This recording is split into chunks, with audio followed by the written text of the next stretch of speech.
हाय मेरे प्यारे कनकियंस, आज मैं आपको 15 मिनट में सूजी का बहुत ही टेस्टी, हेल्दी और फिलिंग स्नैक बताने वाली हूँ, वो भी सिर्फ 1 चम्मच तेल में।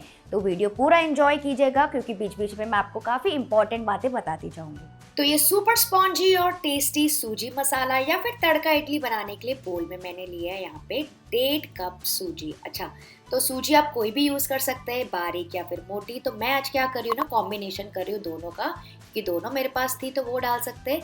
या फिर आप क्या कर सकते हैं ना, मोटी सूजी को थोड़ा सा मिक्सी में चला लीजिए, वो आप पूरा यूज़ कर सकते हैं 1.5 कप।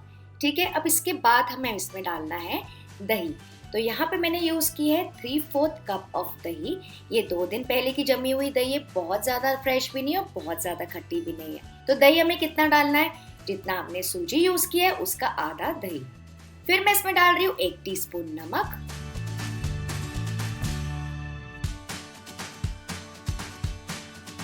और साथ ही मैं डाल रही हूँ 1 कप पानी अभी के लिए, और इसको मिक्स करते जाएंगे जैसे इसमें कोई भी लम्प्स ना रहे। एकदम स्मूथ घोल हमारा होना चाहिए, तो इसको लगातार मिक्स करते जाइए। और मान लीजिए अगर आपको थोड़ा सा पानी और लगे ना तो आप डाल दीजिएगा। मैं आपको बताती हूँ कि कैसी कंसिस्टेंसी इसकी रखनी है। ये देखिए एकदम गाढ़ा घोल तैयार हो गया है, थोड़ा सा थिक है, बहुत ज्यादा पतला नहीं, क्योंकि पानी तो हम बाद में भी एडजस्ट कर सकते हैं। इस वक्त हमने पानी क्यों डाला है, सिर्फ सूजी को सेट करने के लिए। ठीक है, ये एकदम गाढ़ा बैटर रेडी है। इसको ढक के साइड में रख देंगे 15 से 20 मिनट के लिए, ताकि सूजी अच्छे से फूल के सेट हो जाए। तो तब तक हम क्या करेंगे ना, अपना बढ़िया सा तड़का तैयार कर लेते हैं, जिसकी वजह से तो हमारी इडली में बहुत अच्छा टेस्ट आएगा। नेक्स्ट, एक पैन में या फिर छोटा सा तड़का पैन में मैं ले रही हूँ 1 टेबलस्पून घी। घी जरूर यूज कीजिएगा या फिर मक्खन भी डाल सकते हैं, बहुत ही अच्छा फ्लेवर आता है इडली में। फिर मैं डाल रही हूँ आधा टीस्पून राई। जैसे ही फटने लगेगी मैं इसमें डाल रही हूँ आधा टीस्पून जीरा, बिल्कुल थोड़ी सी हींग फ्लेवर के लिए, और बढ़िया से क्रंचीनेस और फ्लेवर एंड टेक्सचर को ऐड करने के लिए मैं इसमें डाल रही हूँ 1 टीस्पून उड़द दाल, ये सफ़ेद वाली उड़द दाल जिससे हम दही वड़ा बनाते हैं। 1 टीस्पून में डाल रही हूँ चना दाल, ये वही चना दाल है जिससे हम दाल बनाते हैं। और इन सारी चीज़ों को थोड़ा सा पका लेंगे लो मीडियम फ्लेम पे, ताकि जो दाल है ना थोड़ी सी ब्राउन हो जाए, उनका कच्चापन बिल्कुल ना रहे। तो उनको अच्छे से फ्राई कर लीजिएगा। और उसके बाद हम इसमें डालने वाले थोड़े से करी पत्ता, क्योंकि इडली बना रहे हैं तो करी पत्ता के बिना तो अधूरी है। और साथ ही बढ़िया से रिचनेस और टेक्सचर के लिए मैं डाल रही हूँ थोड़े से काजू। काजू फ्रेंड्स जरूर डालिएगा, बहुत अच्छा क्रंच और टेस्ट आता है, थोड़ी सी रिचनेस भी आती है।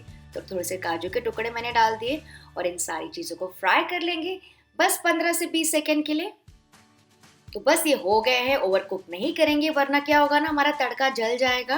गैस का फ्लेम ऑफ कर देंगे और चलिए बैटर चेक कर लेते हैं। ये देखिए बैटर भी अच्छे से सेट होने लगा है। इस वक्त हम इसमें डाल देंगे ये तड़का।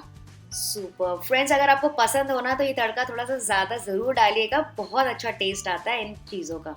इसको मिक्स कर लेंगे और उसके बाद हम थोड़ी सी और चीज़ें ऐड करेंगे। अब आती है बारी वेजिटेबल्स की। तो सबसे पहले मैं डाल रही हूँ बिल्कुल थोड़ी सी हरी मिर्चें बारीक कटी हुई। फिर मैं डाल रही हूँ थोड़ी सी कैरेट, आप चाहे तो कैप्सिकम भी डाल सकते हैं। मैं डाल रही हूँ थोड़े से प्याज भी। ये सारी चीज़ें फ्रेंड्स एकदम ऑप्शनल है, आप चाहे तो डाल सकते हैं या फिर अपनी मर्जी की और भी वेजिटेबल्स डाल सकते हैं अगर आप बच्चों के लिए बना रहे हैं तो। या फिर अगर आप डाइट में हैं और आपको अच्छा सा फिलिंग और हेल्दी कुछ खाना है कम तेल में, तो आप यहाँ पे डाल सकते हैं थोड़ी सी और कॉर्न्स, पत्ता गोभी, जो भी वेजिटेबल्स आपके फ्रिज में हो ना, बस मिक्स करके डाल दीजिए। तो ये देखिए इसको मिक्स कर लेंगे, सारी वेजीज में इसमें डाल दी जो मुझे पसंद थी। और थोड़ा सा मिक्स करने के बाद में इसमें सॉल्ट भी एडजस्ट कर लीजिएगा, क्योंकि हमने सब्जियां डाली है और पानी भी अगर आप और डालेंगे तो सॉल्ट कम हो जाता है। इसको मिक्स करेंगे, थोड़ा सा पानी डाल के एडजस्ट कर लेंगे।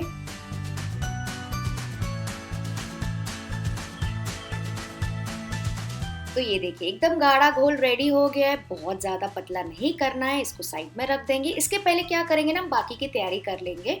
तो यहाँ पे मैंने ये स्टील की कटोरियाँ ली है, थाली, इडली के मोल्ड्स, आपके पास जो अवेलेबल हो ना, जिसमें भी आपको इडली बनानी है उसको अच्छे से ग्रीस कर लीजिए। तो मैं आज इन फ्लैट कटोरीज में बना रही हूँ। इससे क्या होता है ना, बड़ी बड़ी इडलियाँ बनती है और इंसान 2 के बदले 3 इडली के बदले ये 1 कटोरी वाली इडली या प्लेट इडली भी खा ले तो बढ़िया से पेट भर जाता है। और उसके बाद आप जो भी आप स्टीमर यूज कर रहे हैं ना, उस पर पानी डाल के अच्छे से बॉइलिंग करने के लिए रख दीजिए, क्योंकि एक बार हमने इसमें इनो डाल दिया ना तो हमें इसको झटपट स्टीम करने के लिए रखना है। तो अब बारी आती है इस बैटर में इनो डालने की। तो हमने कितना यूज किया था सूजी, 1.5 कप, ठीक है। तो उसके हिसाब से मैं डाल रही हूँ 1.5 टीस्पून इनो, ये लेमन फ्लेवर वाला इनो मैं यूज कर रही हूँ, आप चाहे तो प्लेन भी यूज कर सकते हैं। तुरंत मिक्स करेंगे 30 से 40 सेकेंड के लिए, ताकि बढ़िया सी झाग हो जाए। और इसी की वजह से हमारी इडलियाँ ना अंदर से बहुत ही सॉफ्ट स्पॉन्जी बनेंगी। नॉर्मली जैसे नॉर्मल इडली बनती है ना, रात को भिगाना है, पीसना है, वो सब कुछ करने की ज़रूरत नहीं पड़ेगी, कोई फर्मेंटेशन की ज़रूरत नहीं। और इसके बदले आप चाहें तो 1 टीस्पून बेकिंग सोडा भी डाल सकते हैं। तो बस ओवर मिक्स नहीं करेंगे, इनको डाल देंगे इन कटोरियों में। तो सारे में डाल दीजिए। तो फ्रेंड्स, मैं आपको एक आइडिया देती हूँ, अगर ये बैटर आप चाहें ना बड़ी सी थाली में भी स्टीम कर सकते हैं, तो क्या बन जाएगा आपका सूजी ढोकला। ऊपर से आप तड़का डाल दीजिए। थी ना बिल्कुल आसान सी रेसिपी और आइडिया। तो सारे में मैंने डाल दिया और अब इनको स्टीम करने के लिए रखेंगे। तो केयरफुली यहाँ पे जो कढ़ाई है बहुत ज़्यादा गर्म हो गई है, इसको स्टीम करने के लिए रख देंगे। कवर करके पकाएंगे मीडियम हाई फ्लेम पे। कितने मिनट के लिए? 12 से 15 मिनट के लिए। बहुत ज़्यादा इसको स्टीम होने में समय नहीं लगता है। कुछ लोग क्या करते हैं ना, बहुत ज़्यादा स्टीम कर लेते हैं और फिर क्या होता है, इडलियाँ हार्ड हो जाती है। तो वैसे हमें बिल्कुल नहीं करना है, बीच में चेक कर सकते हैं। तो करीबन 15 मिनट के बाद मैं चेक कर रही हूँ, ये देखिए। आप चाहे तो टूथपिक या फिर नाइफ से भी चेक कर सकते हैं। अगर थोड़ी सी क्लीन है इसका मतलब हो गया है, वरना क्या करना है, 1 से 2 मिनट के लिए और स्टीम करना है। मुझे ऐसा नहीं लगता है कि इसमें कोई कच्चापन बाकी है, वरना बहुत ड्राई हो जाएंगी। तो इस वक्त मैं इनको निकाल दूंगी बाहर और इनको हल्का सा ठंडा होने देंगे डीमोल्ड होने से पहले, वरना एकदम गरम गरम में अगर आप सूजी इडली निकाल देंगे ना तो नीचे से पूरी बिखर जाएगी। तो बस अब बारी आती है इनको डीमोल्ड करने की। ये देखिए, इनको निकाल देंगे। आप देख सकते हैं बिल्कुल मक्खन जैसे बाहर निकल गई है, बहुत ही ज़्यादा सॉफ्ट है, बहुत ही ज़्यादा एयरी है। इसको सर्व करेंगे। इसको गर्मा गर्म आप इंजॉय कर सकते हैं कोई भी चटनी के साथ। और अगर आपको मेरा चटनी कंपाइलेशन देखना है, हरी चटनी का या फिर साउथ इंडियन चटनी का भी कंपाइलेशन मैंने बनाया है, उसका लिंक मैं नीचे डिस्क्रिप्शन बॉक्स में डाल दूंगी। और इसको आप एंजॉय कर सकते हैं गर्मा गर्म सांबर, या फिर यहाँ पे मैंने आज बनाया रेस्टोरेंट स्टाइल हरी चटनी के साथ, उसका भी लिंक आप नीचे चेक कर सकते हैं। तो चलिए तोड़ के देखते हैं। सुपर सॉफ्ट, सुपर स्पॉन्जी, ये मेरी आज तक की सबसे फेवरेट और हेल्दी इडली है, जो कि मैं हमेशा डाइट के समय खाती हूँ।